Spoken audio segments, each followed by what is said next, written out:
শেখ হাসিনাকে তার শ্বশুর বাড়িতে পাঠিয়ে দিয়েছে, সেই দিল্লি দেশে এখন অবস্থান করছে।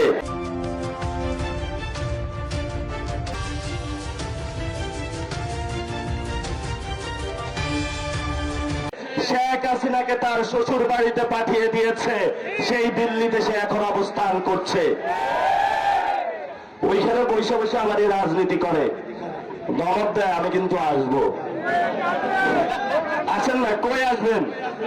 আচ্ছা, এই কোম্পানি কিন্তু যদি আসে আপনারা কি করবেন? বাংলাদেশের যে কোনো ইঞ্চিতে শেখ হাসিনা নামবে, তার সাথে সাথেই ফাঁসি বাস্তবায়ন করবে বাংলাদেশের জনগণ। এই ক্ষেত্রে আবার এই জামাত, বিএনপি, এনসিপি ঐক্যবদ্ধ। এখানে অনেক বিএনপির ভাই আছে। আমরা যখন 5 আগস্টের সময় কাজ করি, ধানমন্ডিতে হলো নাকি আওয়ামী লীগ নামবে। আমি ছাত্র দলের সভাপতি, ওই সময় ছিল রাকিব। রাকিব আছে এখন, রাকিব ভাই বলা লাগে, কারণ এত সিনিয়র, তারপরে দায়িত্ব পালন করে, অনেক বয়সী, তারপরে ছাত্র দল করে। হ্যাঁ, মুরব্বী দল, কিন্তু চোখ তুলতে স্টাফ তারা।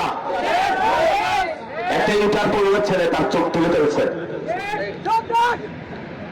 আমরা তাদেরকে বলবো, ওরে বললাম যে ওইখানে তো আওয়ামী লীগ নামতেছে, তাহলে কি করলা? একটু করে ফোন দিয়ে বলে সব পিঠে সাইজ করে দিছি। একটু করে খোঁজ পাইলাম ওইখানে এক মহিলা ছিল, মহিলারা মহিলা দিছে। আমি বললাম যে কোন জায়গায় মারবা, এটা তো টের পাইতে হবে। তারা আন্দোলনের ছিল, এটা অস্বীকার করে কোনো জো নাই।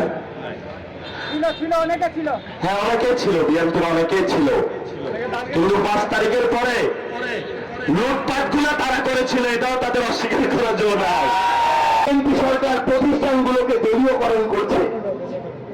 এখন আমার অনেক বিএনপির ভাই এটাতে চুপ, কিন্তু একটা জিনিস চিন্তা করেন, আজকে ডিসি অফিসে ধরেন 10 জন সরকারি নিয়োগ হবে।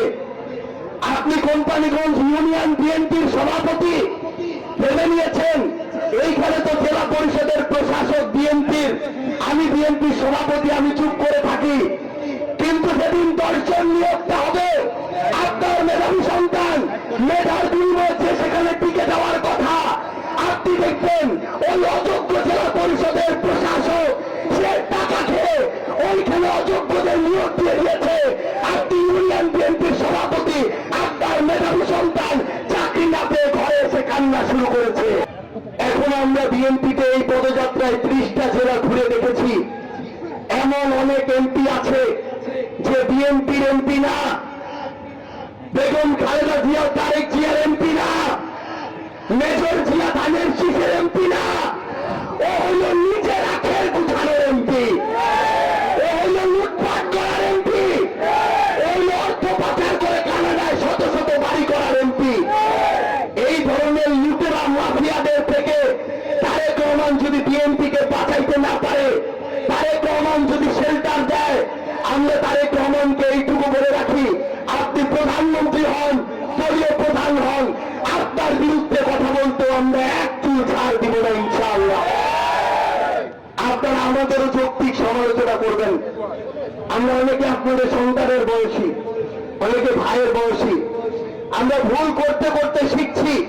যৌক্তিক সমালোচনা করবেন, ভুল ধরিয়ে দিবেন, আমরা সেগুলো সংশোধন করে সামনের দিকে এগিয়ে যাব। কিন্তু মনে রাখবেন, কেউ যদি মনে করেন আমাদের মুখকে আপনি রড দিয়ে বন্ধ করবেন, রক্তাক্ত করে বন্ধ করবেন, তাহলে আওয়ামী লীগের এই পূর্ব সময়, বিগত 16-17 বছরের সময়ের কথা মনে রাখবেন। শুধু একটা আইন বলে শেষ করব, পাপ কিন্তু পাপকেও ছাড়ে না।